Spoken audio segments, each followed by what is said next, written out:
Ako si Sheila Rabutin. Lumulupyo jud ko diri sa Antongalon. Nya ang akong mga diri mag-eskwela akong mga anak gikan ang uban to naman sa high school ang uban diri gud nya kada kuan sa eskwela nagud ko diri permanente magbrigada kay parang maghinlo sa palibot kay makatabang pus mga estudyante ba nga maghinlo ang kuan nila nya kanang kailangan ang mga parents gud ang kuan kay ang uban boya kay dili pud kaya sa mga estudyante ug sila na muna nga kaming mga parents mo tamang gud sa ilaha mo support. Puyo ko sa kuan, Purok 1B Antongalon, dire jud ko nagpuyo.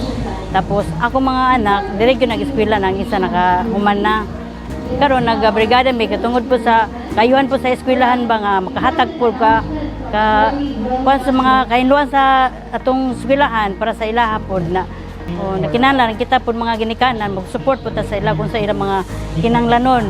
Kada eskwela gyud diri nagyud ko magpresentar gyud ko sa ilaha ako gyud silang gisuportahan permi kada meeting o mga pahina gikan mi naguna nakakuha na gay ko brigada slip gikan mi nangguna kinahanglan mo tabang kita sa atong eskwelahan kay siyempre atong anak diri nag-eskwela para po sa ilang kalambuan mahinlo po ilang palibot sa ilang eskwelahan ana siya para protection po silang mga kuan ba silang health po kinahanglan po diri sa eskwelahan kanang mo tabang po ta kay libre man sa ilang pagkuan nila sa eskwela diri sa mga bata kinahanglan mo suporta po ta sa ilaha o sa ilang mga kinahanglanon diri sa eskwelahan kay mosalig man po ta diri sa mga maestra diri kay nagkuan po sila mga kabataan nagatudlo yung maayos sila para silang kaugmaon.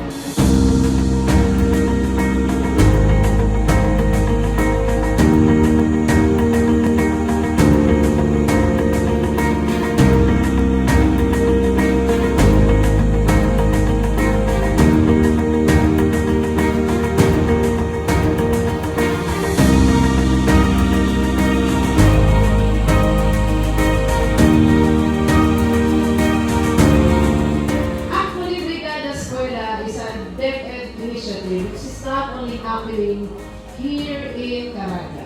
This is happening in entire country. But what is important, what we really have in Brigada is that hindi ang panahon na ang tanan magkausap. Magkausap tungod kayo we have the same purpose.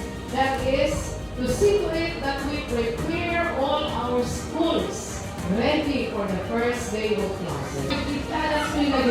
Thank you very much from Butuan City Division.